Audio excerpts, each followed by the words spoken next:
Hello, नमस्ते, welcome to educators में एक बार फिर से आप सभी का स्वागत है। डेली करंट अफेयर सीरीज में 29 अप्रैल के करंट अफेयर के साथ आज हम लोग हाजिर हैं और चलिए शुरू करते हैं आज का पहला सवाल। हाल ही में एनएसजी के महानिदेशक किसे नियुक्त किया गया है? नेशनल सिक्योरिटी गार्ड के महानिदेशक दिनेश त्रिपाठी, राकेश गुप्ता, नलिन प्रभात या फिर अनूप सिंह? इसका सही आंसर है दोस्तों नलिन प्रभात जी। आइए जानते हैं इनके बारे में। मनाली से संबंध रखने वाले वरिष्ठ आईपीएस अधिकारी नलिन प्रभात जी को आतंकवाद विरोधी बल राष्ट्रीय सुरक्षा गार्ड यानी एनएसजी का महानिदेशक बनाया गया है। आंध्र प्रदेश कैडर के 1992 बैच के आईपीएस अधिकारी वर्तमान में सीआरपीएफ में अतिरिक्त महानिदेशक के पद पर कार्यरत हैं और इन्हें एनएसजी का महानिदेशक नियुक्त किया गया है नलिन प्रभात जी को। चलिए देखते हैं अगला सवाल। सुपरसोनिक क्रूज मिसाइल ब्रह्मोस का भारत ने किस देश को पहली बार निर्यात किया गया है? फिलीपींस, जापान, थाईलैंड या ऑस्ट्रेलिया? सही आंसर है इसका फिलीपींस। आइए जानते हैं कुछ इसके बारे में। भारत ने फिलीपींस के साथ 2022 में एक समझौता हुआ था, ब्रह्मोस की डील की, डिफेंस डील की हुई थी बात 2022 में। तो इसी के तहत हाल ही में फिलीपींस को भारत के द्वारा ब्रह्मोस की डिलीवरी की गई है। किसी भी देश को पहली बार यह निर्यात हुआ है ब्रह्मोस का, और वह देश कौन सा है? फिलीपींस। ब्रह्मोस मिसाइल सिस्टम, यह ध्यान रखिएगा, काफी इंपॉर्टेंट है। भारत और रूस के संयुक्त उद्यम ब्रह्मोस एयर स्पेस द्वारा डिजाइन किया गया है, यानी कि इसमें भारत और रूस द्वारा मिलकर इसका निर्माण किया गया है। भारत की ब्रह्मपुत्र नदी और रूस की मोस्कवा नदी के नाम पर नाम रखा गया है ब्रह्मोस।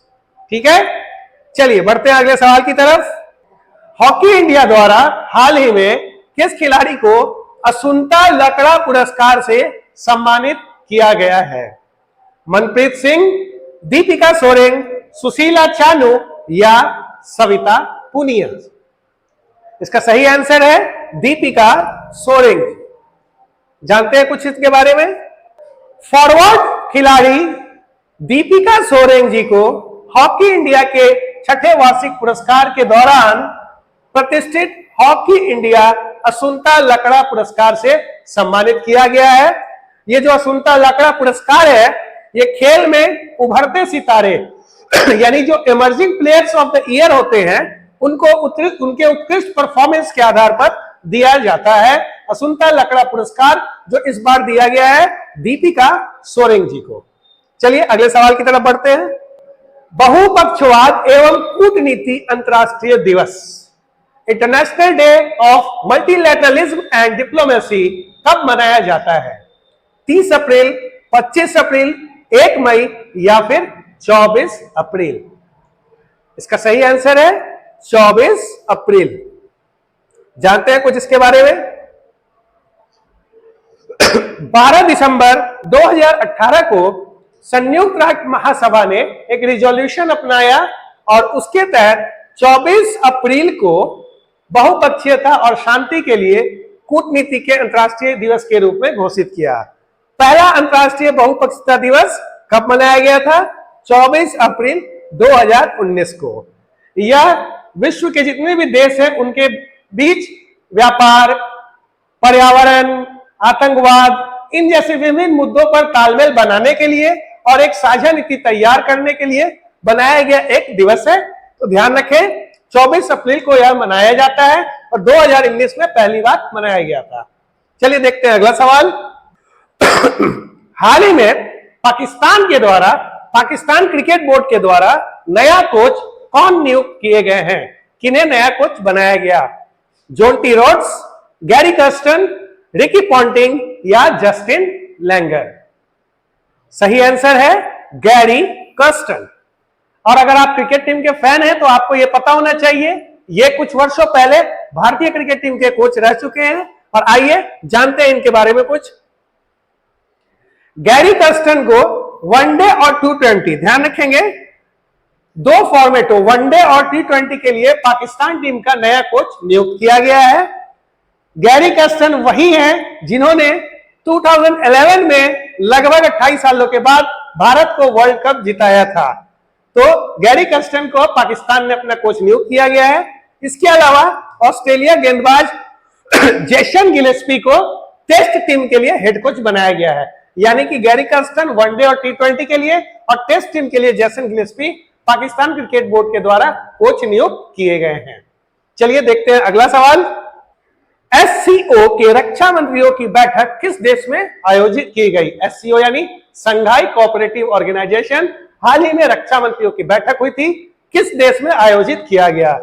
उज्बेकिस्तान, रूस, ईरान या कजाकिस्तान? सही आंसर कजाकिस्तान। जानते हैं कुछ SCO के बारे में? चलिए देखते हैं। हाल ही में रक्षा सचिव गिरिधर अरमाने ने अस्ताना में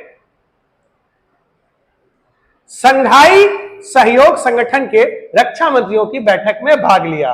यानी कि कहां हुआ था ये? कजाकिस्तान के अस्ताना में।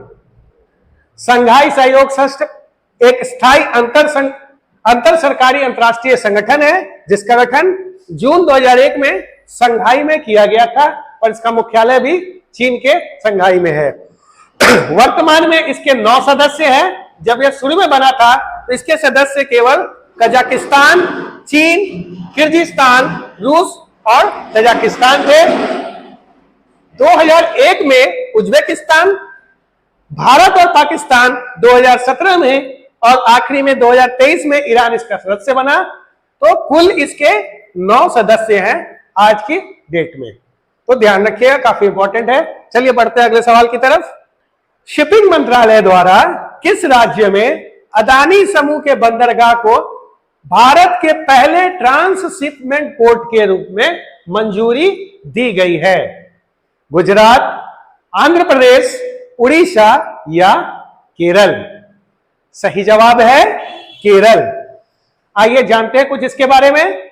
केरल में अदानी समूह के विजिंगम पोर्ट भारत का पहला ट्रांसशिपमेंट पोर्ट है जिसे मंत्रालय द्वारा अनुमोदित किया गया है।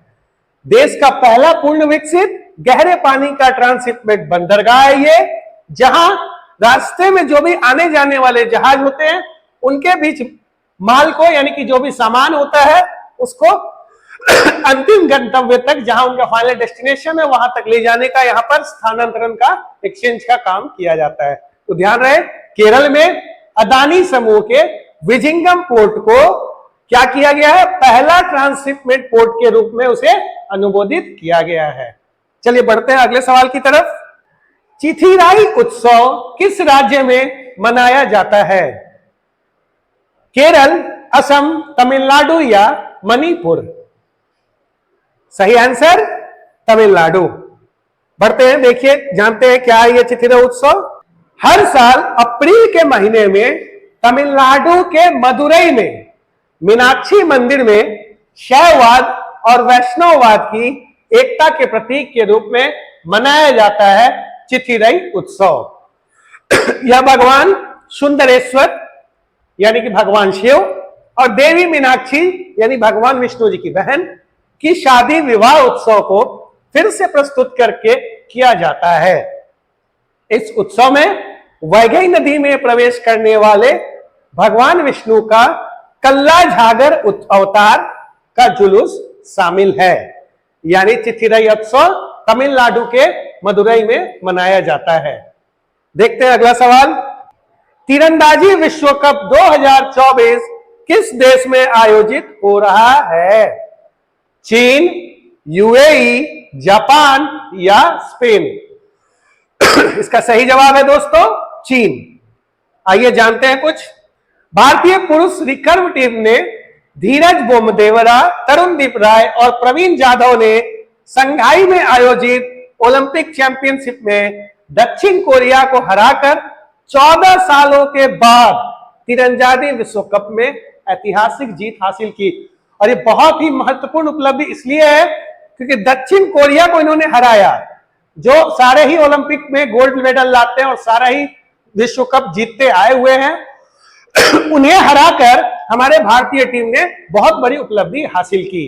तो तीरंदाजी विश्व कप चीन के संघाई में आयोजित हो रहा है।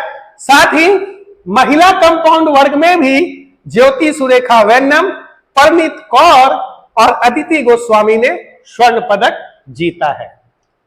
बढ़ते हैं अपने अंतिम सवाल की तरफ।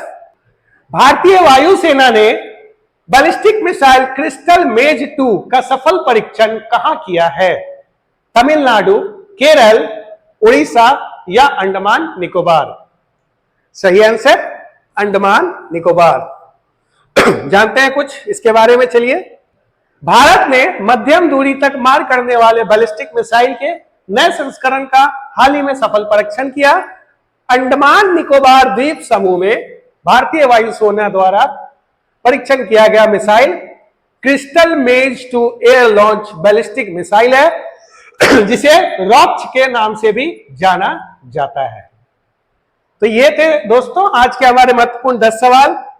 और आप सभी के लिए बहुत ही महत्वपूर्ण सूचना, हमारा टू एजुकेटर हाजीपुर सेंटर अब बन चुका है पटना के रिनोन्ड इंस्टीट्यूट ऑफिसर्स एकेडमी का ऑफलाइन एकलव्य अभ्यास केंद्र टेस्ट सेंटर। सारे ही कॉम्पिटिटिव एग्जाम की टेस्ट सीरीज यहाँ कंडक्ट की जा रही है और अभी अगले कुछ महीनों में होने वाले सी-टेट का मॉक टेस्ट सीरीज स्टार्ट होने वाला है।